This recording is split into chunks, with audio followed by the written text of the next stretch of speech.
Hello guys, ngayon gusto kong ituro sa inyo kung paano ba maging mas effective ang pagtatrabaho mo bilang networker sa Facebook.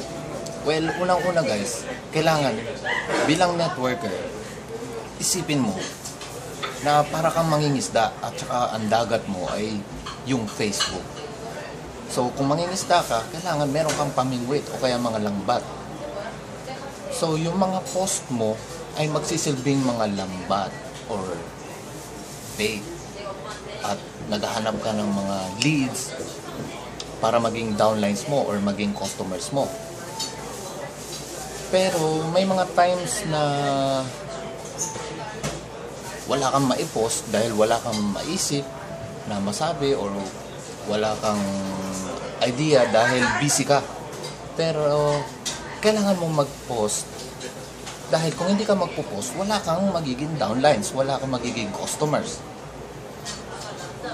Isa pa, importante ang pagpo-post dahil para makapagtanim ka ng mensahe sa isip ng mga prospects mo o mga kaibigans mo sa Facebook. Ang mga post mo ay magsisilbing mga seeds, parang mga seeds, mga buto, at ikaw ay para ring magsasaka na nagtatanim. So, kailangan dito sa trabaho natin sa networking, regularly, meron kang itinatanim sa Facebook.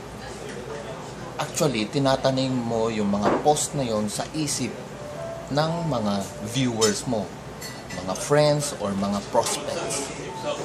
So, ngayon, ituturo ko sa inyo kung paano maging mas effective dito sa Facebook gamit ang computer mo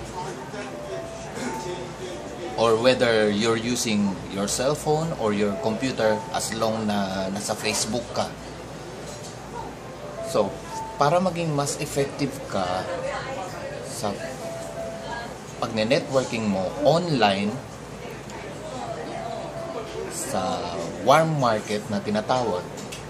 Pag tinatawag na warm market, ibig sabihin sa online ka nagne-networking. Meron naman yung tinatawag na cold market, ibig sabihin offline ka. Nagne-networking ka sa labas. In this particular moment, ituturo ko sa inyo kung paano ba maging mas effective. So, para maging mas effective ka, kailangan mo ng mga post. Kailangan mong mag-follow ng mga uplines or kahit sinong members sa M-Global.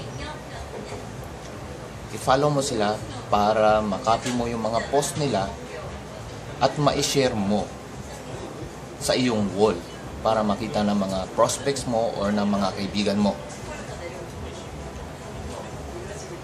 Ngayon, paano naman mag-follow? Simple lang ang pag-follow. Ituturo ko sa inyo ngayon yung procedure. Kailangan mo mag-follow para lumabas sa notification mo yung mga pinopost na mga fina-follow mo. So, sino ang mga kailangan mong i-follow? I-follow mo yung mga malalakas mag-post sa AIM Global. Okay, for example, ganito yun. Dito sa Facebook mo, yan. So, halimbawa, ifa-follow natin si isa sa malakas sa AIM Global. Follow natin halimbawa si upline natin, Sir Abet Mariano. So, search mo siya, Abet.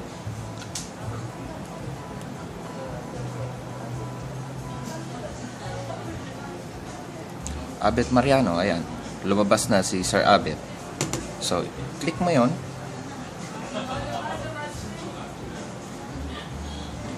Click mo si Sir Abet para lumabas yung wall niya. Ngayon, nandito na tayo sa wall ni Sir Abet, di ba? Ayan, ayan si Sir Abet. Abet Mariano. So, paano mo siya ifa-follow?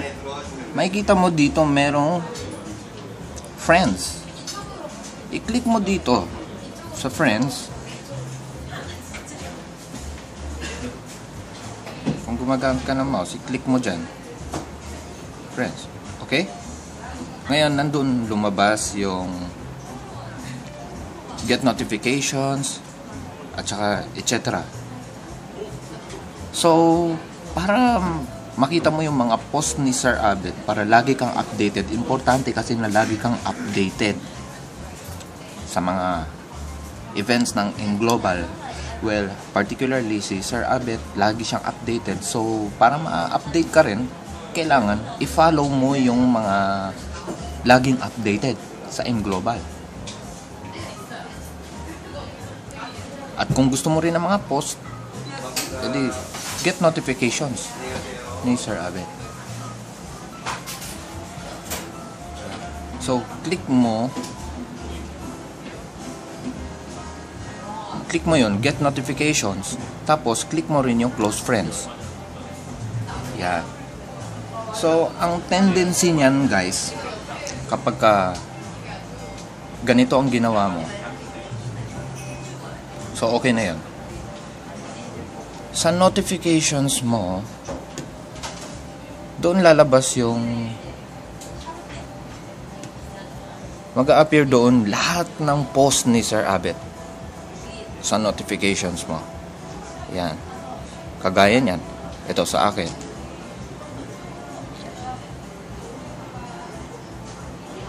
Sa notifications ko, ayan. Sa notifications ko, makikita nyo, mag-a-appear dyan si Sir Abet Mariano. Kasi, pina-follow ko siya. So, lahat ng post niya ay lalabas dyan sa notifications ko. Ngayon, ako bilang upline, hindi lang mga uplines ko ang pina-follow ko, pati mga downlines ko. Para na monitor ko sila, nakikita ko kung ano yung mga pinopost nila. So, ganyan. Pag naging upline ka na, kailangan mong i-follow din yung mga downlines mo para nakikita mo kung anong activities nila dito sa Facebook. Ngayon, di ba kailangan mo mag-post ng something para sa wall mo. So, dapat marami kang sources. Damihan mo yung sources mo. So, dagdagan natin. Halimbawa, si Ma'am Gemma Lee. Type ko. Yan. Gemma Lee. Okay? So, yan. Lalabas dyan yung wall ni Ma'am Gemma Lee. Ngayon, punta ka naman ulit doon sa friends. Okay? Punta ka sa friends, click mo. Same procedure. Get notifications. Click mo sa get notifications. Well, if you're using mouse, yan. Click mo get notifications. So, magkakaroon siya ng check doon. And then, also, click mo rin close friends. Yan. So, lahat ng ipopost ni Ma'am Gemma Lee sa wall niya, mag-a-appear din sa notifications mo. Ngayon, kapag gano'n na nangyari, makakapili ka ng mga ipopost mo or mga isi-share mo sa wall mo kapag ka nag-appear sa notifications mo. Okay. So, isa pa. Halimbawa, si upline Sir Paul.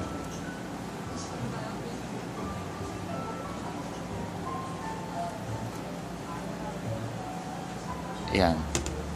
Sir Paul Oxen. Well, importante guys na alamin mo or alamin nyo kung sino yung mga malalakas mag-post para kapag ka nag-appear sa inyong notification, yung mga post nila, makakapili kayo. Ikaw na bahala. It's up to you kung anong post ang gusto mong kopyahin para meron ka ring ma-share sa wall mo at magsisilbing mga seeds mo or mga bait mo para makakuha ka ng mga leads or ng mga customers or ng mga magiging future downlines mo. So, okay na yun. So, naging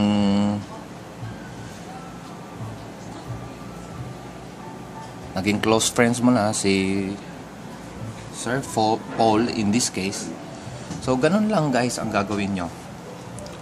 Try to follow, and then kapag ka nag-appear sa notifications ninyo yung mga post nila, like Sir Abet Mariano. Ayan, meron post si Sir Abet.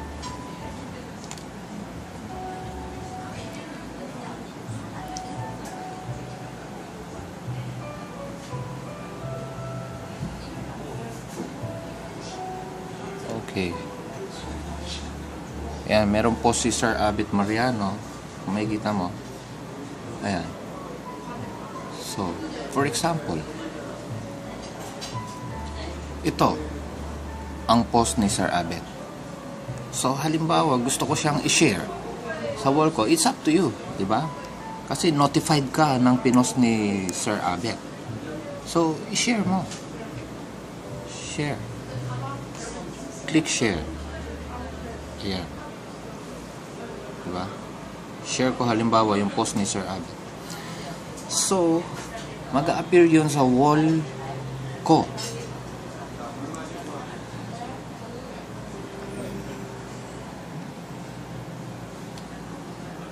Okay. Ayan. Share photo. Or yung post ni Sir Abet. Shinare ko ngayon sa wall ko. So, makikita yan ng mga friends ko sa Facebook. Bakit ba guys necessary yung pagpo-post regularly and consistently and constantly? Dahil you are planting seeds sa minds ng iyong mga prospects or mga friends. Dahil merong mga friends na nagmo-monitor ng iyong mga posts. Hindi mo alam, you're not aware, pero meron at meron mga nagmo-monitor dyan. Kasi the law of average works. Tandaan mo yon. Take note of that. Yung law of average, it works. Pag meron kang post, hindi lahat nakakakita niyan. Pero merong mga nakakakita at merong mga nagpa-follow, merong aware dyan, merong nag-oobserba, meron din namang hindi. So maganda yung meron kang post dahil mataas ang tendency na makakakuha ka ng mga leads or ng mga future downlines mo. Kapag ka wala ka namang posts, edi wala ka rin magiging downlines. So ganun guys, I hope na meron kayong natutunan ngayon sa aking tinuro sa inyo kung paano maging mas effective sa Facebook or pagiging online networker. So in the future, meron pa akong mga ituturo sa inyo at antabayanan nyo po yung mga bagay na yan. So good luck po and happy networking sa inyong lahat and God bless.